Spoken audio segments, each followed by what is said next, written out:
एक विशेष कार्यक्रम के तहत आपके सामने उपस्थित हुए हैं।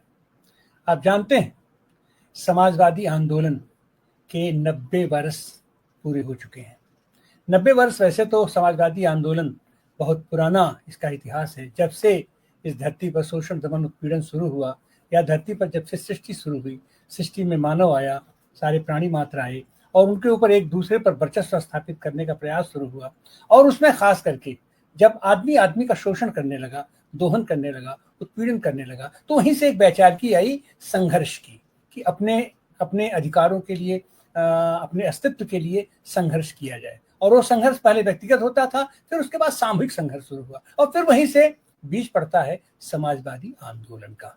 लेकिन समाजवादी आंदोलन भारत में, खास करके दुनिया के पैमाने पर भी चलता रहा, और भारत तो शुरुआत उसका भारत से ही रहा है। यहाँ की रग रग में समाजवाद बसा हुआ है, रचा बसा हुआ है।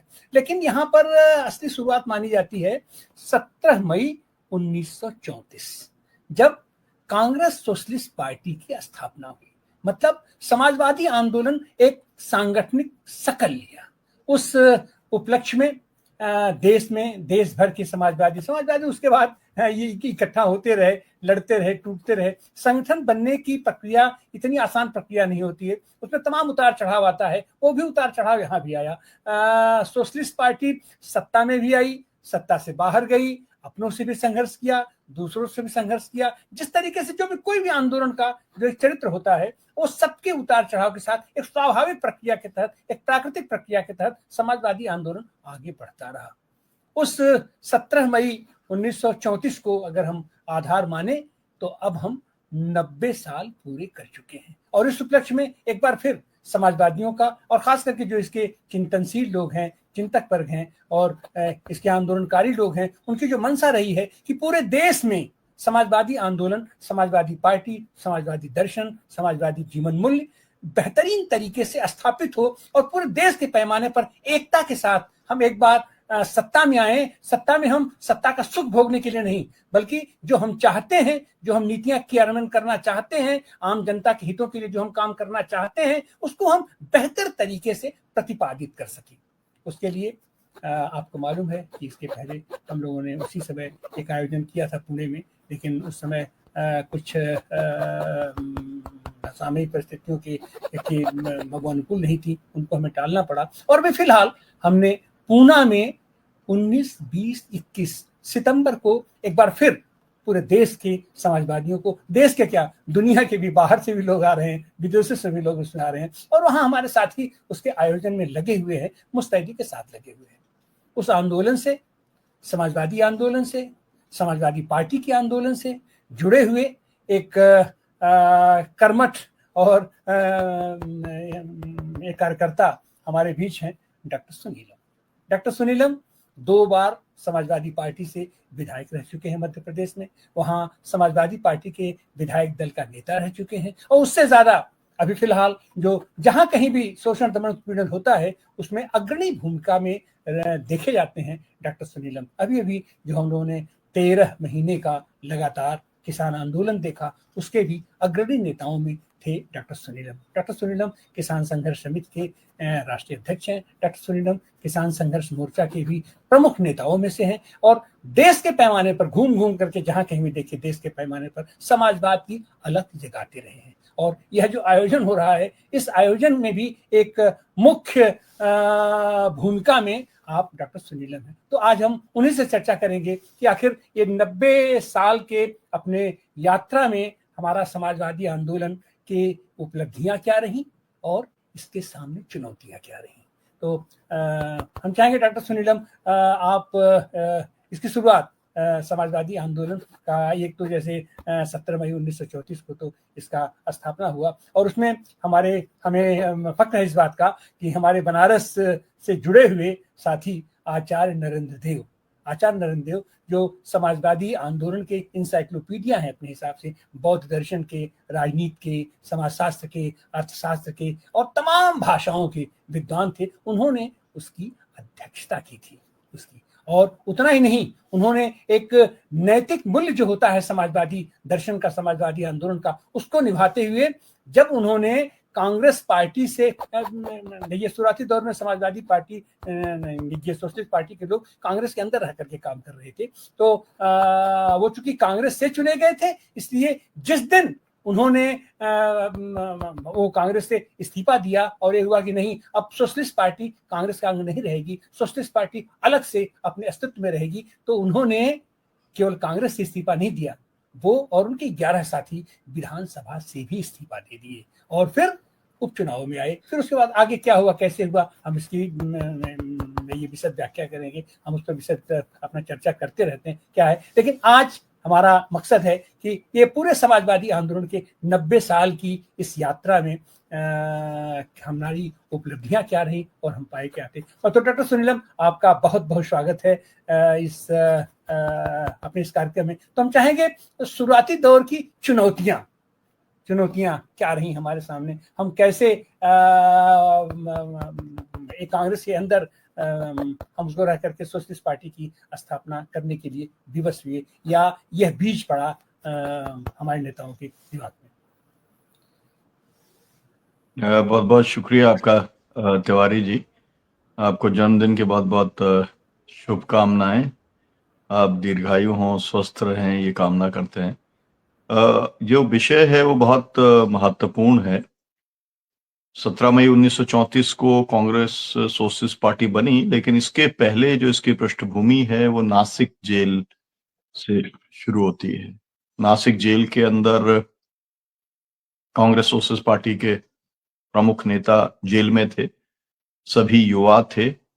उस समय जो कांग्रेस की परिस्थिति थी, वो परिस्थिति इस किस्म की बनी थी कि एक किस्म का एक लो उसमें चल रही थी कांग्रेस पार्टी, या ये कहा जाए कि उसके अंदर दक्षिणपंथी काफी हावी हो रहे थे। एक स्टैग्नेशन आ गया था मूवमेंट के तौर पर, और तब जो युवा थे स्वाभाविक तौर पर उनकी इच्छा थी कि कांग्रेस के अंदर एक नई ऊर्जा लाई जाए, उसकी एनर्जी बढ़ाई जाए, और इसीलिए वहां पर उन्होंने तय किया कि हम कांग्रेस सोशलिस्ट पार्टी का हम गठन करेंगे, ताकि कांग्रेस पार्टी का जो एक वो अम्ब्रेला ऑर्गेनाइजेशन था, एक किस्म से संयुक्त मोर्चा था, अलग अलग वैचारिक धाराओं का कांग्रेस पार्टी एक संयुक्त मोर्चा था।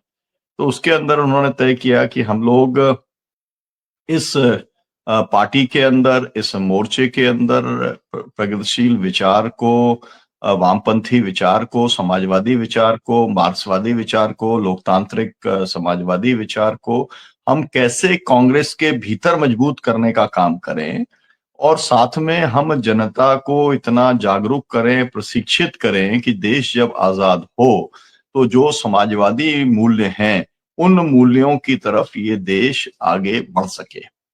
इसमें खास बात यह है कि आपको मालूम है कि कम्युनिस्ट पार्टी तो बन चुकी थी, 25 में ही बन गई थी कम्युनिस्ट पार्टी। और ये भी आपको मालूम है कि जब रूस की क्रांति हो गई तो पूरी दुनिया में उस समय कम्युनिस्ट पार्टीज बनी, और जो है लगभग वो रूस से संचालित होती थी। मतलब एक उनका जो आभा मंडल था उस समय क्रांति के बाद का, वो वही था, वैचारिक धारा मार्क्सवाद की थी, लेकिन जो प्रैक्टिकल जो टैक्टिक्स थी, जो पूरी पॉलिटिक्स थी, जो पूरी समझदारी थी, वो लेनिन की जो उपलब्धि हुई थी, जो एक उन्होंने सत्ता हासिल की थी, उसके हिसाब से समझ बनी थी। तो वो वातावरण के अंदर जो है, और आपको मालूम है कि एक द्वितीय विश्व युद्ध वाली जो स्थिति थी, तो और प्रथम विश्व युद्ध के बाद का जो एक स्टैग्नेशन का पीरियड था वो था, और उसके अंदर ये पार्टी का तय हुआ।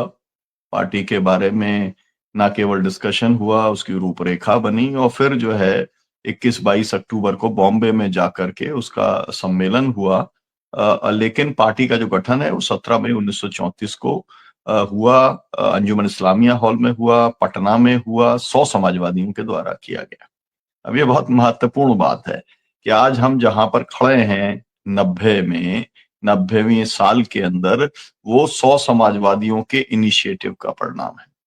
लेकिन दर्शकों को ये जानना बहुत जरूरी है कि उसके पहले भी सोशलिस्ट ग्रुप्स जो है वो एक साथ काम करना शुरू कर दिया था। पंजाब के अंदर सोशलिस्ट पार्टी बन चुकी थी, बिहार में बन चुकी थी, बंगाल के अंदर बन चुकी थी, उत्तर प्रदेश के अंदर जो है, आप ये सोचिए कि 20s के अंदर आचार्य नरेंद्र देव जी ने कांग्रेस पार्टी के भीतर पूरा एक अपना भावी भारत का क्या नक्शा होगा, ये जवाहरलाल नेहरू जी को भेजा था और उसके अंदर उसका पूरा डिस्कशन हो गया था। तो मतलब ये है कि अलग-अलग पूरे देश के अंदर अलग-अलग समूह एक्टिव थे, लेकिन सभी समूहों को एक साथ आमंत्रित करने का काम और एक साथ जोड़ने का काम 17 मई 1934 से शुरू हुआ। अध्यक्षता आचार्य जी ने की और जो है एक तरीके से पूरे देश के अंदर से जोड़ने की जो जिम्मेदारी थी वो मुख्य तौर पर जो है वो दी गई जयप्रकाश नारायण जी को। जयप्रकाश नारायण जी सबसे बड़े संगठक थे। असल में सोशलिस्टों का जो सबसे बड़ा संगठक हुआ इस समय सोशलिस्ट मूवमेंट का, वो जयप्रकाश नारायण जी उनको जो है अगर कहा जाए तो वो एक केंद्र रहे पूरे संगठन को खड़ा करने के, बड़ा बड़ा करने के। ये भी यहाँ पर जरूरी है आपको बताना कि जो सोशलिस्ट थे वो कांग्रेस में कोई वैसी एक तरीके से फ्रिंज एलिमेंट नहीं थे। वो ऐसे एलिमेंट थे जहां पर कि जो पूरा मतलब लेबर सेल था, वो लेबर सेल जो है वो जयप्रकाश जी को दिया हुआ था। जो पूरा विदेश विभाग था वो जो है डॉक्टर राम मनोहर लोहिया को दिया हुआ था। इसलिए देश की जो विदेश नीति आजादी के बाद जो बनी, वो विदेश नीति जो है वो मूल तौर पर समाजवादी विदेश नीति थी, जिसका प्रारूप कांग्रेस में रहते हुए डॉक्टर राम मनोहर लोहिया ने तैयार करने का काम किया था। और इसीलिए ये लोग कम बात लोग जानते हैं कि कांग्रेस का जो पूरा का पूरा एक जो श्रम विभाग को संगठित करने का काम जो है वो लोकनायक जयप्रकाश नारायण का था। और इसीलिए आपको मालूम है कि जो एचएमएस बनी वो, और उसके पहले जो है एटक थी, वो सबके अंदर जो सक्रियता थी वो समाजवादियों की थी। तो चाहे उस समय किसान सभा मतलब जो किसान मूवमेंट था उसके अंदर भी आचार्य जी, डॉक्टर लोहिया, जेपी, उनकी सक्रियता थी और उसके साथ में लेबर मूवमेंट के अंदर भी थी, क्योंकि उस समय जो सोशलिस्ट पार्टी थी वो कैडर बेस्ड पार्टी थी। ओपन मेंबरशिप उस समय नहीं हुआ करती थी और जो भी कैडर बनता था उसके लिए जरूरी होता था कि वो किसी एक फ्रंट ऑर्गेनाइजेशन के अंदर काम करे। तो अधिकतर लोग जो काम करते थे वो किसानों और मजदूरों के संगठन के अंदर काम किया करते थे। अब मैं देखिए इतिहास के अंदर